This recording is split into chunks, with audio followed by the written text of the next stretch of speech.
Bismillahirrahmanirrahim. Alhamdulillahilladzi ittasafa bil wahdah wa tanazzaha 'anil kathrati wasyarikah. Asyhadu an la ilaha illallah wahdahu la syarika lah wa asyhadu anna sayyidana Muhammadan 'abduhu wa rasuluhu wa la nabiyya ba'dah. Allahumma salli wa sallim wa barik ala sayyidina wa maulana Muhammadin khairil wara sajiyah wa ala alihi wa ashabihi wa zurriyatihi wa adba'ihi ila yaumil qiyamah, amma ba'du. Yang kita hormati dan kita cintai para habaib dan para alim ulama, para muhibbin, hadirin hadirat rahimakumullah.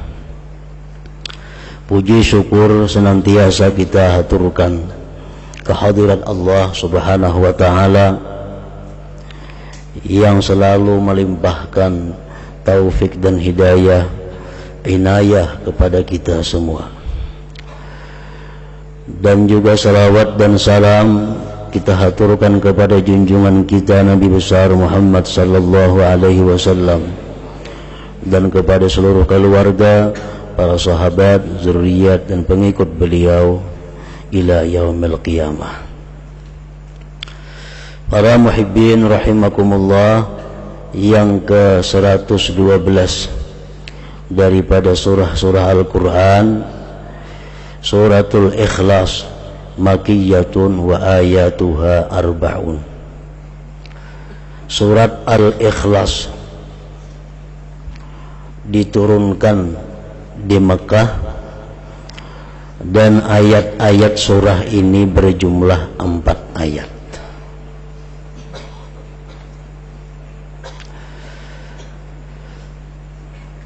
Dinamakan surat ini surat Al-Ikhlas karena orang yang mencintai membaca surat ini akan dapat ikhlas beribadah kepada Allah Subhanahu wa ta'ala. Dan lagi bukan hanya Al-Ikhlas nama surah ini, para ulama mengatakan bahwa surat ini sampai mempunyai 20 nama. Yang demikian menunjukkan kemuliaan dan kelebihan surah ini. Antara lain disebut pula surah ini dengan suratul wilayah, surah wilayah, artinya surah kewalian. Kenapa demikian? Karena barang siapa mencintai ini surah dan mengekali membacanya, sara waliyan lillah, dia akan menjadi salah seorang walinya Allah Subhanahu wa ta'ala. Disebut pula surat ini suratul ma'rifah karena orang yang memahami surat ini dan mencintai serta memperbanyak membacanya, dia akan diberi Allah ma'rifat kepadanya. Macam-macam nama surat ini yang menunjukkan kelebihannya. Nah, para muhibbin rahimakumullah, sangatlah banyak hadis-hadis dari Rasulullah sallallahu alaihi wasallam yang menggemarkan kita untuk membaca surat ini. Antara lain, yang pertama sabda beliau sallallahu alaihi wasallam, ayajizu ahadukum ay yaqra'a thulutsal Qur'an fi lailah, faqalu ayyuna yutiqu dzalik ya Rasulullah, faqala Allahul wahidus samad thulutsul Qur'an, akhrajahu Muslim. Sabda Rasulullah sallallahu alaihi wasallam, adakah tidak mampu salah seorang kalian membaca sepertiga Al-Quran pada malam hari? Ujar Nabi, mampulah ikam wahai sahabatku membaca sepertiga Al-Quran di malam hari. Ujar para sahabat, siapa nangkawa demikian wahai Rasulullah, kami kada sanggup. Rasulullah bersabda lagi, surat Qul Huwallahu Ahad ini adalah sepertiga Al-Quran. Artinya orang yang membaca satu kali suratul Ikhlas ini, dia sama dengan orang yang membaca sepertiga Al-Quran pahalanya. Dalam arti pahala pokok. Nya pahala tuh kayak gajian juga, ada gajian pokok, ada gajian tunjangan, macam-macam. Nah, jadi pahala pokok sama, cuma pahala bonusnya kadada. Kan setiap huruf Al-Quran 10 kebajikan, 2 huruf 20. Nah kalau kita membaca sepertiga Al-Quran, berapa huruf? Itu bonusnya. Kalau pahala pokok kita baca surat Al-Ikhlas sama dengan pahala sepertiga Al-Quran. Yang kedua, Rasulullah Shallallahu Alaihi Wasallam bersabda kepada seorang laki-laki. Seorang laki-laki ini imam di Masjid Quba.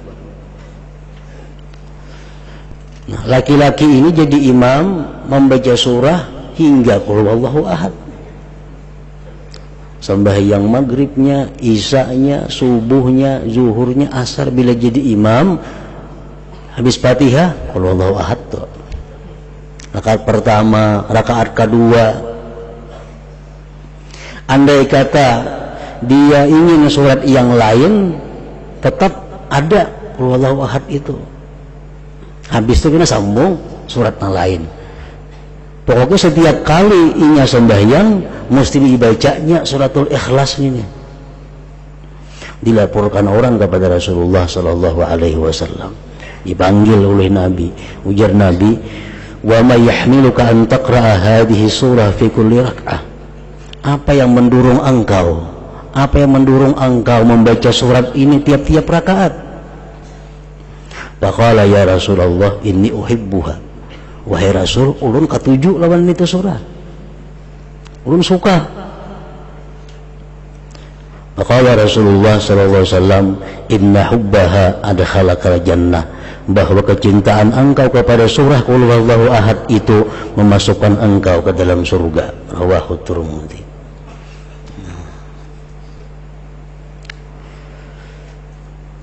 Dalam kitab tafsir Al-Qurtubi disebutkan ini satu dalil bahwa membaca Qul Huwallahu Ahad itu pada tiap-tiap rakaat dibolehkan. Ada makruh. Misal kita sembahyang rakaat pertama Qul Huwallahu Ahad, kedua itu pulang surahnya. Atau rakaat pertama Fatihah Qul Huwallahu Ahad sambung yang lain. Yang kedua kayak itu pulang, itu ada makruh. Bahkan itu mempunyai fadilat yang besar kalau didasari kecintaan kita kepada membaca surat itu. Yang ketiga, Rasulullah Sallallahu Alaihi Wasallam bersabda, man qara'a Qul Huwallahu Ahad fi maradihi alladhi yamutu fihi lam yuftan fi qabrih wa amina min dagtatil qabr wa hamalathu al malaikatu bi akuffiha hatta tujizahu min as-sirat ila al-jannah. Rawahu Abu Nuaim. Siapa, ujar Nabi kita, yang membaca Qul Huwallahu Ahad pada waktu dia sakit garing, yang mana dia mati pada garing itu. Ini garingnya, bacanya Qul Huwallahu Ahad sekali, garing aja berbulan-bulan, mati akhirnya. Dia tidak akan difitnah di dalam kubur. Artinya bisa menjawab munkar nakir, aman daripada himpitan kubur, aman daripada himpitan kubur, dan malaikat akan membawa dia melalui sirat sampai masuk ke dalam surga. Nah, ini keutamaan surat Ikhlas ini. Jadi bila kita garing baca Qul Huwallahu Ahad sekali, andai kata kita kada sigar-sigar, mati akhirnya, mati dalam keberuntungan. Nah, kita ingatakan kita kah, siapakah kawan kita, keluarga kita nang sakit, suruh membaca suratul Ikhlas sekali. Nah, andai katanya sigar, nah, batal sudah. Karena mun garing baca bahasa pulang. Nah,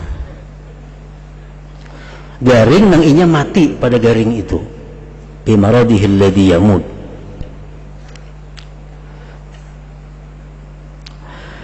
Yang keempat, Rasulullah SAW bersabda setelah beliau didatangi seorang laki-laki yang mengeluhkan kepada Rasulullah tentang kesempitan hidup, kefakiran. Ulunnya wahai Rasulullah, hidup ini fakir, rezeki sempit. Apa Rasulullah menjawab? Ujar Nabi, idza dakhalta baitak fasallim in kana fihi ahad wa in lam yakun fihi ahad fasallim ala nafsik wa qra qul huwallahu ahad marratan wahidah. Bila engkau masuk rumah, ujar Nabi, di rumah itu ada orang, baca assalamualaikum sekali, assalamualaikum, sambung lawan qul huwallahu ahad. Kalau di rumah itu kalau ada orangnya, kita masuk rumah kita, assalamualaikum wa ala ibadillahi sholihin, sambung qul huwallahu ahad sekali. Nah, baca itu ya Nabi lawan laki-laki tadi. Papa ala rajul, maka si rajul tadi, laki-laki tadi mengamalkan petunjuk Nabi tadi. Masuk ke rumah, bila ada orangnya assalamualaikum, bacanya suratul Ikhlas. Bila kada ada orang, assalamualaikum wa ala ibadillahi sholihin, bacanya suratul Ikhlas sekali. Fa'adarrallahu alaihi rizqa hatta afada ala jiranih. Allah melimpahkan rezeki kepada laki-laki tadi sampai dia bisa memberi kepada tetangga-tetangganya. Nah, jadi suratul Ikhlas mempunyai manfaat, faidah baik dunia maupun akhirat.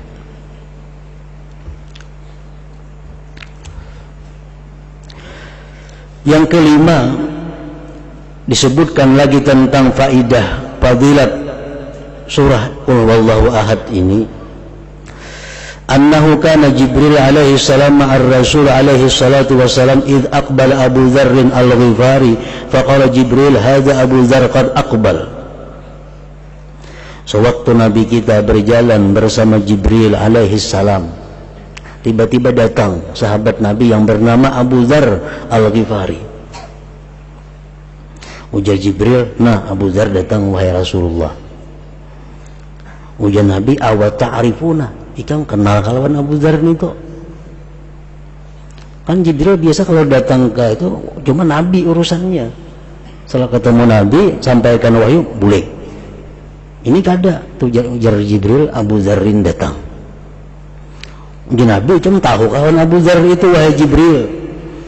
Jibril menjawab, huwa ashharu indana minhu indakum. Di kalangan malaikat Abu Dzar lebih terkenal daripada kalangan manusia. Abu Dzar kalau di malaikat wahai Muhammad terkenal lebih daripada di bumi ini. Bersabda Nabi kita, berkata Nabi kita, bimaza nala hadhil fadilah. Kenapa dia mencapai ini fadilat wahai Jibril? Keutamaan ini dengan sebab apa dia capai?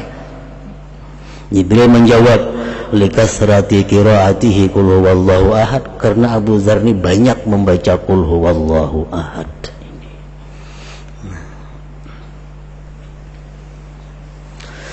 Yang keenam, fadilat daripada suratul Ikhlas.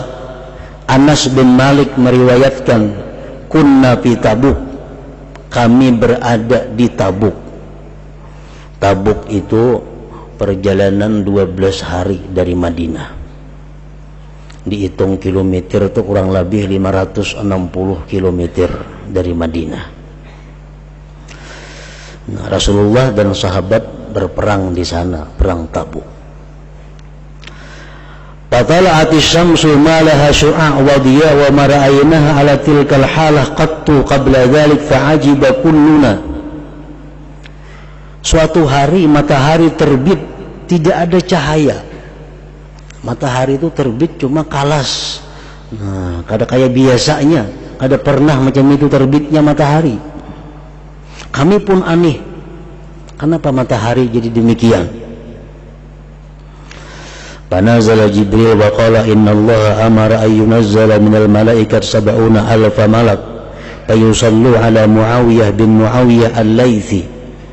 Jibril turun mengatakan kepada Rasulullah sallallahu alaihi wasallam bahwa Allah memerintahkan 70.000 malaikat turun untuk menyembahyangkan jenazah Muawiyah bin Muawiyah al-Laythi, sahabat Rasulullah yang tinggal di Madinah. Jadi Muawiyah bin Muawiyah ini wafat di Madinah, malaikat diperintahkan 70.000 untuk ikut menyembahyangkannya. Nabi kita berkata kepada Jibril, bima balagha ma balag, dengan apa dia mencapai derajat itu wahai Jibril? Jibril menjawab, kana yuhibbu surat al-ikhlas, karena Muawiyah itu suka dengan surah qul huwallahu ahad. Nah, jadi mencintai surah qul huwallahu ahad, suka membaca surat qul huwallahu ahad. Ini akan menyelamatkan kita dunia dan akhirat dan membahagiakan dunia akhirat.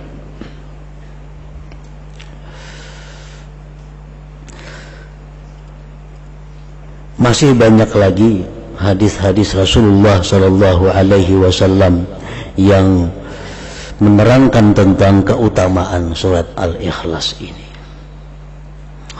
Bismillahirrahmanirrahim. Qul huwallahu ahad. Katakan wahai Rasul, dialah Allah yang esa. Allahus samad, Allah tempat bergantungnya seluruh makhluk. Lam yalid wa lam yulad, Allah tidak melahirkan dan tidak dilahirkan. Walam yakul lahu kufuwan ahad, dan tidak ada bagi Allah itu seorang pun yang menandinginya.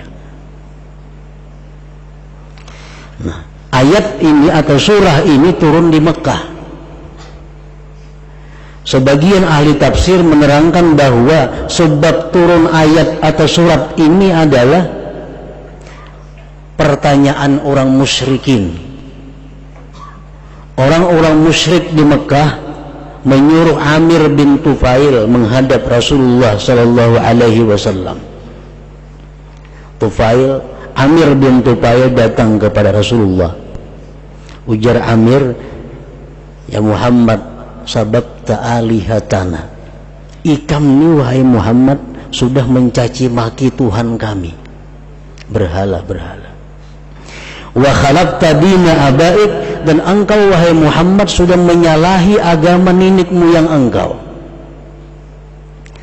Fa in kunta fakiran aghnainak, jika engkau wahai Muhammad kekurangan duit, kami bantu engkau.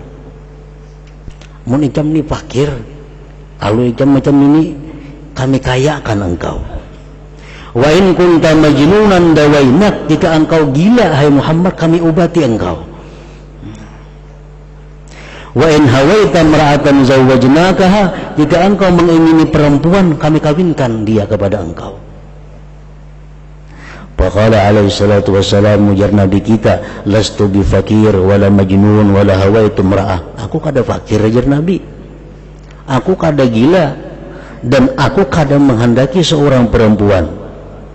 Ana Rasulullah ad'ukum min ibadatil asnam ila ibadati. Aku ini utusan Allah mengajak kalian menyembahnya, meninggalkan menyembah berhala-berhala itu. Bulik si Amir bin Tufail tadi. Dalam kesempatan yang kedua datang pulang kepada Rasulullah. Ujar si Amir tadi bin Tufail, bayyin lana jinsa ma'budik am min dhahab aw fiddah. Wahai Muhammad, terangkan kepada kami Tuhan engkau tuh emas kah perak kah Tuhan engkau itu? Emas atau perak? Fa anzalallahu hadhihi surah, Allah menurunkan ini surah. Katakan hai Muhammad, huwallahu ahad, Allahus samad, lam yalid wa lam yulad wa lam yakun lahu kufuwan ahad. Tuhan Allah itu adalah esa, baik zatnya, baik sifatnya atau perbuatannya. Ujar si Amir tadi, salasumi'atin wa sittuna sanaman la taqumu bihawaijina fa kaifa yakumul wahid bihawaijil khalqi. Wahai Muhammad, kami ini punya Tuhan 360. Itu pun Tuhan kami kada mampu mengurusi kami.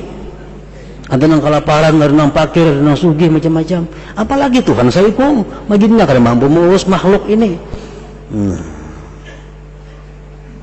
Itu salah satu sebab diantaranya yang menyatakan sebab turunnya suratul Ikhlas ini.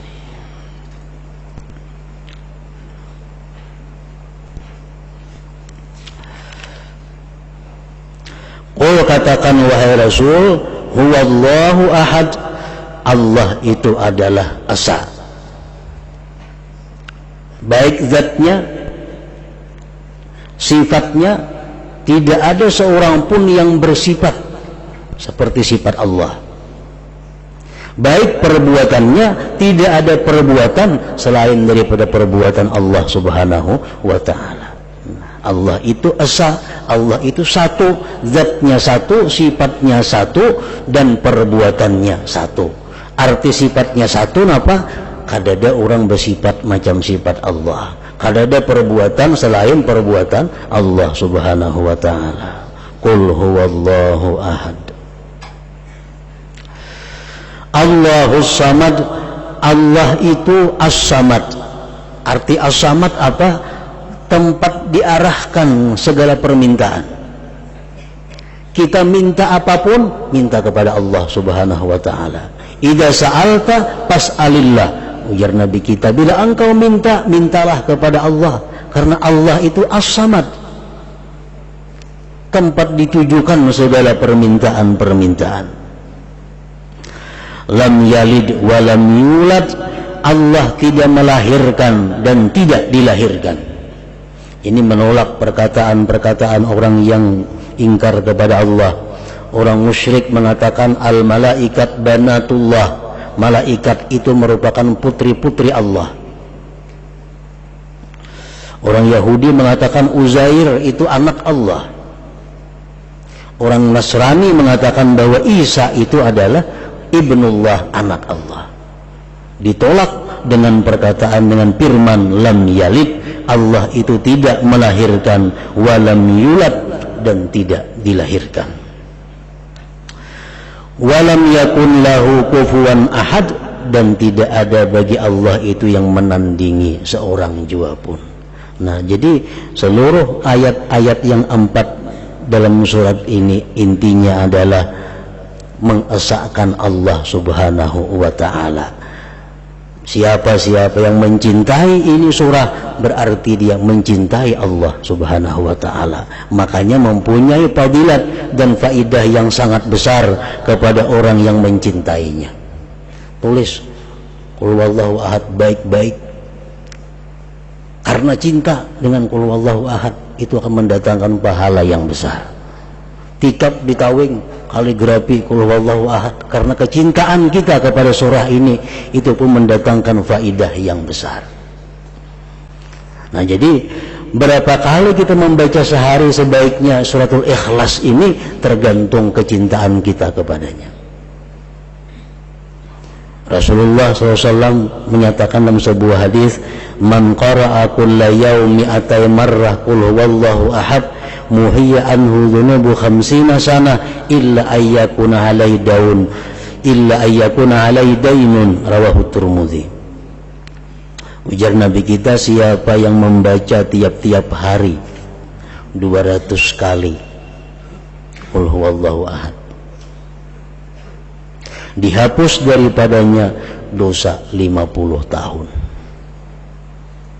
Kecuali nang kada terhapus hutang piutang kepada manusia. Hutang kada berilaan, tetap ada hitungannya.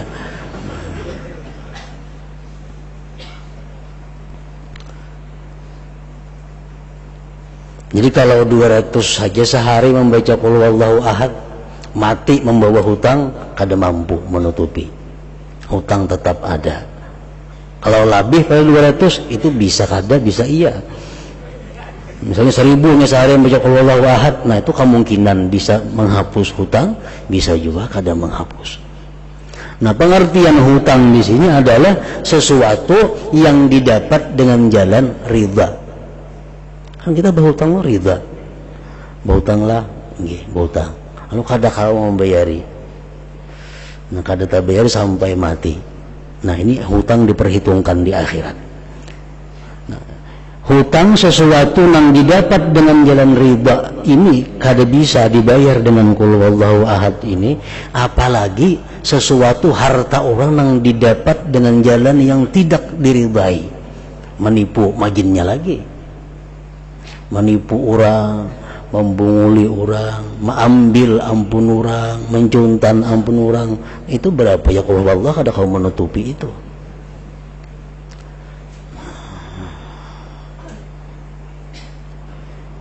Jadi hutang-hutang yang dibawa oleh kita mati itu nanti akan diperhitungkan oleh Allah Subhanahu wa taala dan akan dibayar dengan amal perbuatan kita. Berapa bayarannya hanya Allah Subhanahu wa taala yang tahu. Yang jelas kalau qul huwallah 200 sehari kada cukup membayari. Jadi sembahyang kita mungkin ditarik, puasa kita ditarik, sedekah kita ditarik, qul huwallah ditarik hanya untuk membayar hutang di dalam dunia.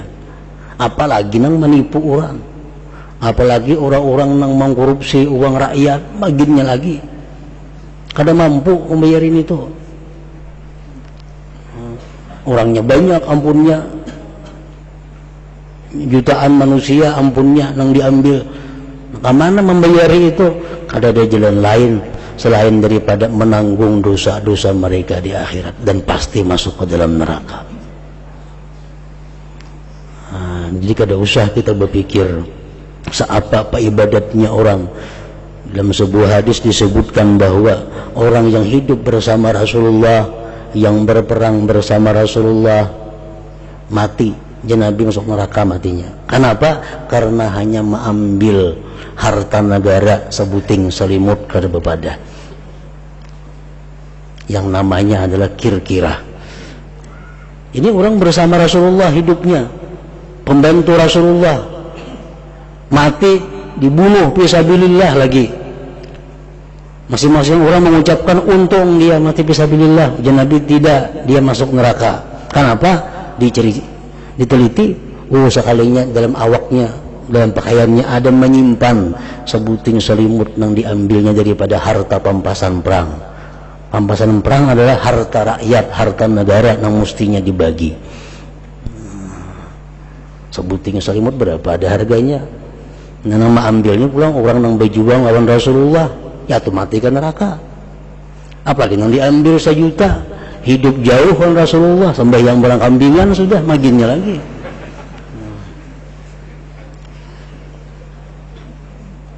Jadi kada mudah orang-orang yang mengambil duit rakyat, duit negara, akan berat urusannya di sisi Allah Subhanahu wa taala. Nah, selanjutnya yang ke-113 surat Al-Falaq. Ila hadratin Nabi sallallahu alaihi wasallam Al-Fatihah. Bismillahirrahmanirrahim.